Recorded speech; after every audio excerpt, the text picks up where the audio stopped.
Good morning students. आज हम Hindi reader पढ़ेंगे। Hindi reader class fourth part 2। Part 2 में पार्ट का क्या नाम है? पार्ट का नाम है जैसी करनी। जैसी करनी मतलब जो जैसा करता है वह वैसा ही भरता है।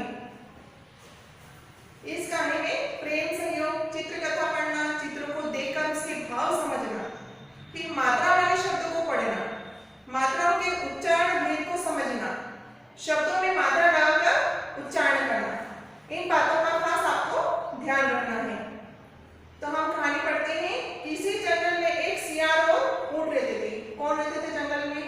जंगल में वैसे कई जानवर रहते हैं, अनेक प्रकार के जानवर रहते हैं, शेर, हाथी, चीता, भालू, हिरण वगैरह वगैरह। लेकिन इस कहानी के आधार पर बताया गया है कि इस जंगल में एक सियार और ऊंट रहते थे। दोनों में गहरी मित्रता थी, मतलब दोनों बहुत अच्छे मित्र थे, बहुत अच्छे दोस्त थे। ठीक है। एक दिन दोनों ने नदी के उस पार तरबूज के खेत में जाने के लिए सोचा। अब दोनों बैठे हुए थे तो दोनों ने सोचा कि बैठे बैठे क्या करें, हमें कुछ नया करना चाहिए जिससे हमें मतलब खाना पीना भी अच्छा मिले। तो दोनों ने क्या विचार किया कि दोनों नदी के उस पार तरबूज के खेत में जाने के लिए सोचा। दोनों ने मतलब सोचा कि क्यों ना उस पार नदी तरबूज के खेत में जाया जाए। ऊंट ने सियार को अपनी पीठ पर बैठाकर नदी पार की, है ना। तो सियार किसकी पीठ पर बैठा? ऊंट की पीठ पर। बिल्कुल सही। ऊंट ने सियार को अपनी पीठ पर बैठाकर नदी पार की। दोनों तरबूज के खेत में गए। कौन से खेत में गए दोनों? क्योंकि दोनों ने बैठकर विचार किया था कि हम तरबूज के खेत में जाएंगे, तो दोनों तरबूज के खेत में गए। तरबूज तोड़ तोड़ कर खाने लगे। सियार का पेट शीघ्र भर गया। उन्होंने तरबूज इस प्रकार खाए कि उनका पेट शीघ्र भर गया, क्योंकि सियार छोटा होता है, ऊंट बड़ा होता है। और वह हुआ हुआ करने लगा। जब सियार का पेट भर गया तो वह हुआ हुआ करने लगा, मतलब इस प्रकार की आवाज वह निकालने लगा जब उसका पेट शीघ्र भर गया। फिर ऊंट ने समझाया कि मित्र शोर मत करो, रखवाले जाग जाएंगे। ऊंट ने क्या समझाया सियार को कि मित्र इस प्रकार से शोर मत करो, हम तरबूज के खेत में आए हैं तो हम चोरी छुपे तरबूज तो खा रहे हैं, लेकिन तरबूज खाने का प्रभाव अगर हम रखवालों को इस बारे में जरा भी पता चला कि हम तरबूज के खेत में आए हैं और उनके तरबूज खा रहे हैं तो वह हमें पकड़ लेंगे। तो ऊंट ने समझाया कि मित्र शोर न करो, रखवाले जाग जाएंगे। परंतु सियार इतनी जल्दी मानने वाला तो था नहीं। सियार ने मना कर दिया और वह कहने लगा, अरे मित्र भोजन करने के बाद गाना गाना तो मेरी आदत है। क्या कहा सियार ने कि भोजन करने के बाद गाना गाना मेरी आदत है। मतलब उसे कोई फर्क नहीं पड़ रहा था कि रखवाले जाग जाएंगे, कि हमें इतना मारेंगे पीटेंगे, उसे किसी बात की कोई चिंता नहीं थी। सियार की आवाज सुनकर रखवाले जाग गए। वो इतनी मतलब शोर करने लगा, इतनी तेजी से गाना गाने लगा, हुआ करने लगा कि वहां के जो खेत के जो रखवाले थे वह जाग गए थे। उन्हें देखकर सियार तो झाड़ियों में छुप गया, क्योंकि सियार की साइज छोटी थी तो वह झाड़ियों में जाकर छुप गया। परंतु ऊंट बड़ा होने के कारण छिप न सका। ऊंट का आकार बहुत बड़ा होता है तो उसके लिए कहीं भी छुपाना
और कहते हैं ना मित्र कैसे होना चाहिए, मित्र किस सच्चा मित्र किसको बोलते हैं, जो हमेशा हर परिस्थिति में आपका साथ दे, चाहे सुख हो चाहे दुख हो, लेकिन अगर विपत्ति आने पर जो मित्र आपका साथ देता है वही आपका अच्छा और सच्चा मित्र होता है।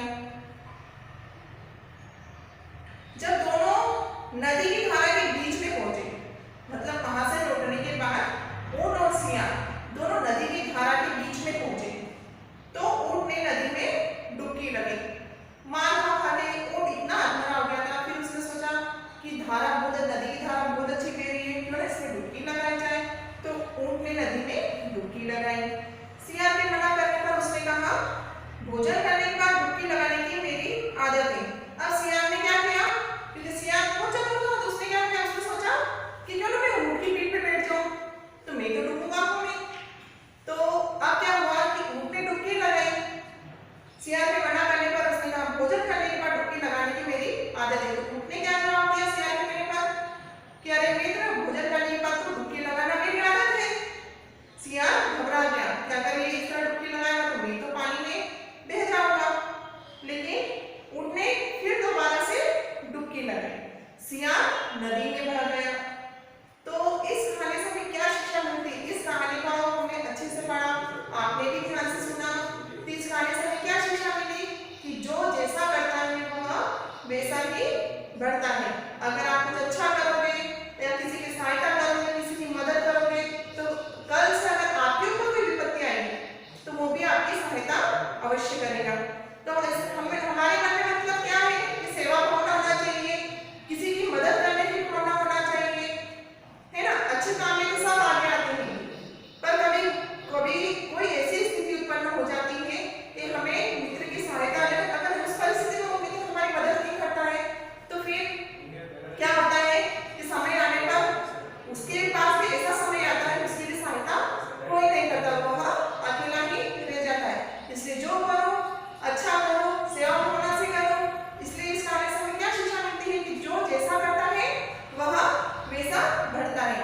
अब इसमें बताइए कि क्वेश्चन में प्रश्न नंबर कम में सियार और ऊंट कहाँ रहते थे, कहाँ रहते थे सियार और ऊंट? बिल्कुल सही, सियार और ऊंट जंगल में रहते थे।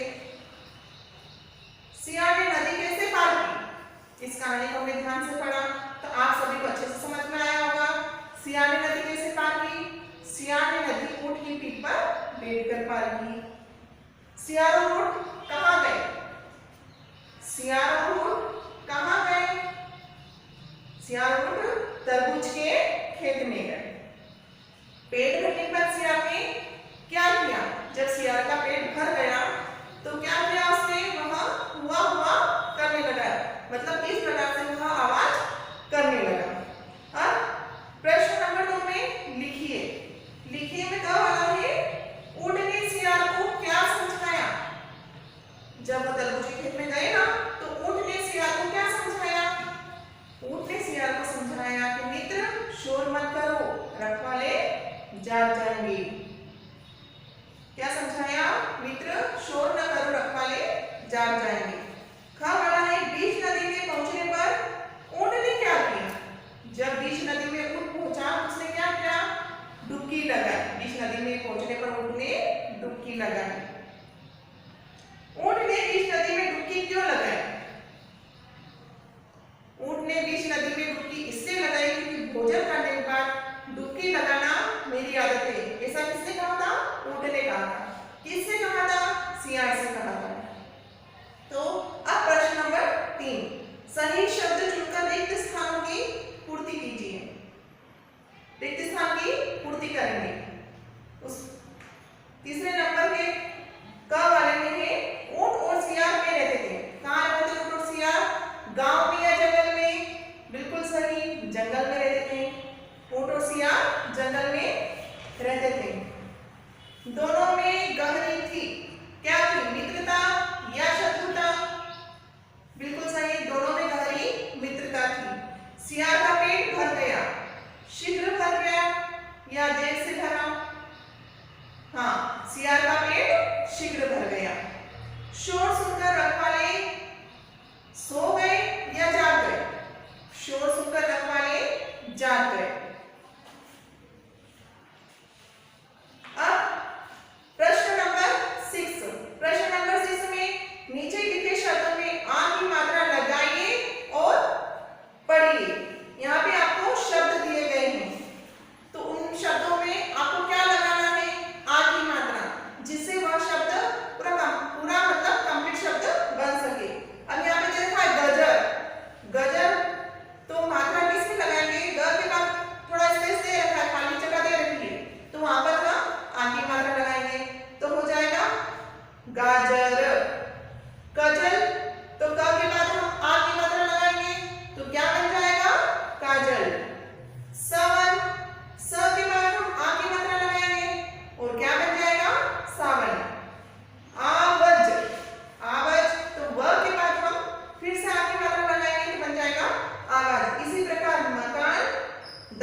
बन सके।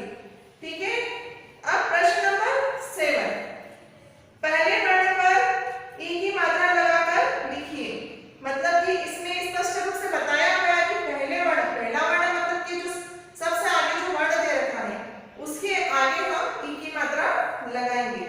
जैसे यहाँ पे दे रखा है गन, तो हम इसमें वर्ण के अनुसार सबसे आगे वर्ण पे लगाना है, तो हमने बनाया ग में सबसे आगे ई की मात्रा लगी, क्या बना गिन। वैसे ही हल, तो यहाँ पे ह में आगे से ई की मात्रा लगाएंगे, ऐसे सभी वर्णों में आगे से ई की मात्रा लगाएंगे। हल का हो जाएगा कि तिल, जिस, मित्र, विकास, कितना, गिनना और सिया। इस प्रकार से हम सभी में ई की मात्रा लगाएंगे। अब ख वाला उसी प्रकार से ख वाला लिखा है कि अंतिम वर्ण पर ई की मात्रा लगाकर लिखिए। अंतिम वर्ण मतलब जो आखिरी वाला वर्ण है उसमें हम क्या लगाएंगे ई की मात्रा। पहले वाले में हमको पहले वर्ण पे लगानी थी और इस सेकंड वाले में हमको क्या करना है, ख वाले में हमको पीछे वाले वर्ण पर ई की मात्रा लगानी है। कौन सी मात्रा, जो बड़ी ई की होती है। कल तो कली, माल तो माली, इसमें पीछे ल है तो पीछे ल पे हमने बड़ी की मात्रा लगाई। पान तो न पे हमने ई की मात्रा लगाई। उसी प्रकार जाली, गहरी, गगरी, मकड़ी, तकली और डुबकी।